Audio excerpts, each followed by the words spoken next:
Hello friends, my self अभिषेक। आज हमारा दूसरा दिन है हिस्ट्री के प्रीवियस ईयर क्वेश्चन करने के लिए। हिस्ट्री के प्रीवियस ईयर क्वेश्चन करने से हमको ये बेनिफिट मिलेगा कि हम डेली अपने आप को रैंक कर सकते हैं, अपने आप को रैंकिंग दे सकते हैं कि अपनी पढ़ाई कितनी अच्छी चल रही है और क्या अपन जो पढ़ रहे हैं वो मतलब अपने लिए अपन सही दिशा में है या नहीं। प्लीज़ कमेंट करें, शेयर करें और सब्सक्राइब करें। Question number 21। नवदोतोली किस राज्य में अवस्थित है? क्या कोई बता सकता है? आप इतने टाइम से पढ़ाई कर रहे हो तो आज इसी से आपको टेस्टिंग मिलेगी। आप डेली अगर 20 क्वेश्चन सोल्व करोगे 10 मिनट में तो इससे आपको ये आइडिया लग जाएगा कि हमारी पोजीशन कहाँ है, हम आज किस पोजीशन पे खड़े हैं, वो हमें कुछ ही टाइम में पता चल जाएगा। आप समझ पा रहे हो मैं क्या कहना चाह रहा हूँ? थोड़ा सा प्रैक्टिस आपको करनी है। नवदोतोली किस राज्य में अवस्थित है? इसका आंसर है डी, मध्य प्रदेश में। Question number 22। नवदोतोली का उत्खनन किसने किया था?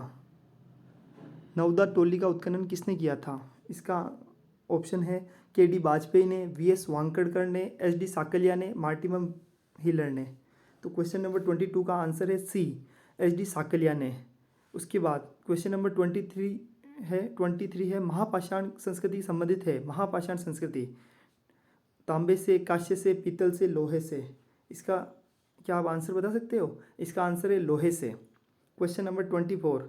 उत्तर भारत की वृहद पाषाणिक समाधियों की खोज किसने की थी? उत्तर भारत की वृहद पाषाणिक समाधियों की खोज किसने किया था? 24 का आंसर है ए, जी.आर. शर्मा ने। थोड़ा सा अपने को अभी आप सोच रहे हो ये गुजरात पीसीएस के अंदर आया हुआ क्वेश्चन है। मैं आपको ये सारे क्वेश्चन इसलिए करवा रहा हूँ ताकि आपको ये आइडिया लग जाए कि हमारी पोजीशन क्या है। आप पढ़ रहे हो तो क्या आप सही रास्ते पे तो हो? अभी यूपीएससी में सारे क्वेश्चन आपको पता है स्टेटमेंट वाइज आया, एक भी स्टेटमेंट अगर आता है तो हम अटक जाएंगे। इसलिए हमारी पढ़ाई का लेवल अभी स्ट्रॉन्ग होना जरूरी है। Question number 25। कोपेनहेगन संग्रहालय की सामग्री से पाषाण, कांस्य और लोह युग का त्रियुगीय विभाजन किया था। पाषाण यानी पत्थर, कांस्य और लोहे का जो त्रियुगीय विभाजन किया था। 25 का आंसर है ए, थॉमसन ने। 26। भारत में पूर्व प्रस्तर युग के अधिकांश औजार बने थे। स्फटिक के, सेलखड़ी के, गोमेद के, इंद्रगोप मणि के। 26 का आंसर है ए, स्फटिक के। भारत में पूर्व प्रस्तर युग के अधिकांश औजार बने थे। ये अपन palaeolithic phase, mesolithic phase, neolithic phase की बातें कर रहे हैं। उसके बाद निम्न में से किस स्थल से हड्डी के उपकरण प्राप्त हुए हैं? हड्डी के चोपनी मांडो से, काकोरिया से, महदहा से, लहुरा देव से। क्या इसका आंसर बता सकते हो आप? महदहा से। महदहा से हमको हड्डी के उपकरण प्राप्त हुए हैं। भारतीय उपमहाद्वीप में कृषि के प्राचीनतम साक्ष्य प्राप्त हुए हैं। ब्रह्मागिरी से, बुर्जहोम से। मैं वापस पूछ रहा हूँ क्वेश्चन। भारतीय उपमहाद्वीप में कृषि के प्राचीनतम साक्ष्य कहाँ से प्राप्त हुए हैं? ब्रह्मागिरी से, बुर्जहोम से, कोल्डी हवा से, मेहरगढ़ से। 28 का आंसर है डी, मेहरगढ़ से। अगर भारतीय उपमहाद्वीप में अपने को कल भी अपन ने क्वेश्चन पढ़ा था मेहरगढ़ का। अब सोचो ये यूपीपीसीएस में 2 बार क्वेश्चन आ चुका है, आईएएस में क्वेश्चन आ चुका है, तो अभी ये छोटे एग्जाम्स के लिए तो बहुत इंपॉर्टेंट क्वेश्चन है। 29, क्वेश्चन नंबर 29। निम्न में से कौन सा स्थल प्राग ऐतिहासिक चित्रकला के लिए प्रसिद्ध है?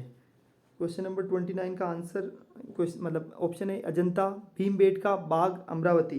तो 29 का आंसर है बी, भीमबेटका। भीमबेटका के अंदर चित्रकला के लिए ये क्वेश्चन अपने ऑलरेडी पहले पढ़ चुके हैं और यूपीपीसीएस में ये 2 बार क्वेश्चन आ चुका है कि भीमबेटका के अंदर चित्रकला के लिए प्रसिद्ध है। Question number 30। भारतीय पुरातत्व सर्वेक्षण निम्नलिखित विभागों क्वेश्चन नंबर 30 है भारतीय पुरातत्व सर्वेक्षण निम्नलिखित विभागों मंत्रालयों में से किसका संलग्न कार्यालय है? ए, संस्कृति का, बी, पर्यटन का, सी, विज्ञान और प्रौद्योगिकी का, डी, मानव संसाधन विकास का। 30 का आंसर है ए, संस्कृति के लिए। जो भारतीय पुरातत्व सर्वेक्षण है वो विभाग का मेन कार्य है संस्कृति का, जो संलग्न कार्यालय है उसके साथ में संस्कृति का कार्यालय जुड़ा हुआ है। Question number 31। गर्त आवास के साक्ष्य प्राप्त हुए हैं। 31 के क्वेश्चन है गर्त आवास के साक्ष्य प्राप्त हुए बुर्जहोम से, कोल्डी हवा से, ब्रह्मगिरी से, सगन कल्लू से। तो इसका आंसर है बुर्जहोम से। बुर्जहोम कहाँ है? जम्मू कश्मीर के अंदर। तो वहाँ गर्त आवास, क्योंकि बर्फ़ पड़ती है तो नीचे ज़मीन के नीचे आवास होना ज़रूरी है। क्वेश्चन नंबर 32, भीमबेटका की गुफाएं कहाँ स्थित है? भोपाल में, पंचमढ़ी में, सिंगरौली में, अब्दुल्लागंज, रायसेन में। 32 का आंसर है डी, अब्दुल्लागंज रायसेन के अंदर भीमबेटका की गुफाएं स्थित है। क्वेश्चन नंबर 33, हड्डी से निर्मित आभूषण भारत में, क्वेश्चन नंबर 33 है, हड्डी से निर्मित आभूषण भारत में मध्य पाषाण काल के संदर्भ में प्राप्त हुए हैं? कोल्डिहवा से, महदहा से, लेखेय से, चौपानी मांडो से। क्वेश्चन नंबर 33 का आंसर है महदहा से, हड्डी से निर्मित आभूषण। अभी अपन ने इसे जस्ट पहले भी पढ़ा हुआ है कि हड्डी के उपकरण कहाँ किस स्थल से प्राप्त हुए, तो महदहा से, और हड्डी के आभूषण भी महदहा से। मतलब आपको याद करना आसान हो जाएगा। सोचिए क्वेश्चन सेम, अलग अलग एग्जाम के अंदर सेम क्वेश्चन रिपीटेड हो रहे हैं। उसके बाद क्वेश्चन नंबर 34 है, रॉबर्ट ब्रूस फूड थे क्या? भूगर्भ वैज्ञानिक थे, जंतु वैज्ञानिक थे, पूरा वनस्पति शास्त्री थे, इतिहासकारी थे? भूगर्भ वैज्ञानिक थे। क्वेश्चन नंबर 35, विंध्य क्षेत्र के किस शिलाश्रय से सर्वाधिक मानव कंकाल मिलते हैं? जो विंध्याचल का क्षेत्र है उसके अंदर कहाँ से मानव कंकाल सबसे ज़्यादा मिले हैं? मोरहना पहाड़ से, गगरिया से, बगईखोर से, लेखिया से। 35 का आंसर है डी, 35 का आंसर है डी, लेखिया से। उसके बाद क्वेश्चन नंबर 36, एक ही कब्र से 3 मानव कंकाल निकले हैं। क्वेश्चन नंबर 36 है, एक ही कब्र से 3 मानव कंकाल निकले हैं। सराय नाहर राय से, दमदमा से, महदहा से, लंगनाथ से। ठीक है, अभी आपको ये डिसाइड करना है कि ये क्वेश्चन बहुत इंपॉर्टेंट है, ये आईएएस में भी आ सकता है कि अगर क्वेश्चन आ जाता है स्टेटमेंट में कि 3 स्टेटमेंट दे दिए और उसके अंदर एक स्टेटमेंट पूछ सकते हैं वो कि इनमें से किस कब्र से 3 मानव कंकाल निकले हैं, जैसे सराय नाहर राय से, दमदमा से, मदहदा से। तो इसका आंसर है बी, दमदमा से। तो स्टेटमेंट कैसे आएगा? दमदमा से 3 मानव कंकाल निकले हैं, एक तरह से एक स्टेटमेंट आई है। अब नीचे आंसर में पूछ लिया जाएगा कि बताओ ये स्टेटमेंट कौन कौन से स्टेटमेंट सही है, तो हाँ अपने को लिखना है दमदमा से प्राप्त हुआ है। भारतीय पुरातत्व का जनक किसे कहा जाता है? अलेक्जेंडर कनिंघम को, जॉन मार्शल को, मार्टिन व्हीलर को, जेम्स प्रिंसेप को।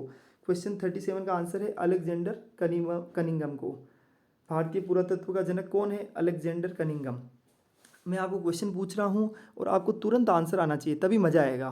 क्वेश्चन नंबर 38 है, नवपाषाण युग में भारतीय उपमहाद्वीप के उत्तरी पश्चिमी क्षेत्र में निम्न में से किस स्थान पर कृषि के अभ्युदय के प्रारंभिक प्रमाण प्राप्त हुए हैं? अब आप सोचो, न्यूलिथिक एज में भारतीय उपमहाद्वीप के उत्तर पश्चिमी क्षेत्र में कृषि के अभ्युदय के कहाँ प्रमाण प्राप्त हुए हैं? 38 का आंसर है बी, मेहरगढ़। अब ये सोचो कितनी बार ये छत्तीसगढ़ पीसीएस में आ चुका है, यूपी पीसीएस में आ चुका है, बिहार पीसीएस में आ चुका है, आईएएस में आ चुका है, मेहरगढ़ से। कल भी अपन ने पढ़ा था ये मेहरगढ़ से कृषि के अभ्युदय प्राप्त हुए, प्रथम बार मेहरगढ़ से प्राप्त हुए थे। अभ्युदय का मतलब होता है पहली बार। 39 है, लौह धातु से निर्मित कवच एवं शीर्ष त्राण हेलमेट का उपयोग का प्रमाण कहाँ से प्राप्त होता है? ऋग्वेद में, सामवेद में, यजुर्वेद में, अथर्ववेद में। आंसर है ऋग्वेद के अंदर।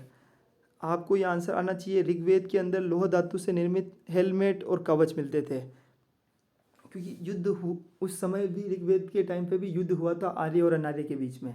तो अब आपको ध्यान होना चाहिए, अगर युद्ध हो रहा है तो कवच भी मिलेंगे, हेलमेट भी मिलेंगे। उसके बाद निम्न में से किस स्थानों से मध्य पाषाण काल यानी जो मेजोलिथिक पीरियड है में पशुपालन के प्रमाण मिलते हैं? ओदे, बोरी, बागोर, लखनिया। उसका आंसर है सी, बागोर। बागोर कहाँ है? राजस्थान के अंदर है, वहाँ से हमको पशुपालन के प्रमाण मिलते हैं। आज के लिए इतने आंसर क्वेश्चन सफिशिएंट है।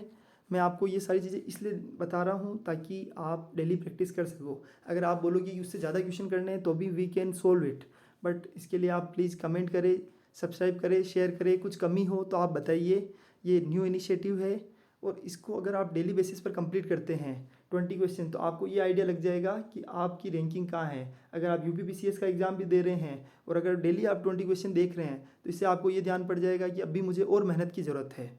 सो प्लीज़ सब्सक्राइब करें, कमेंट करें और शेयर करें। Thank you so much.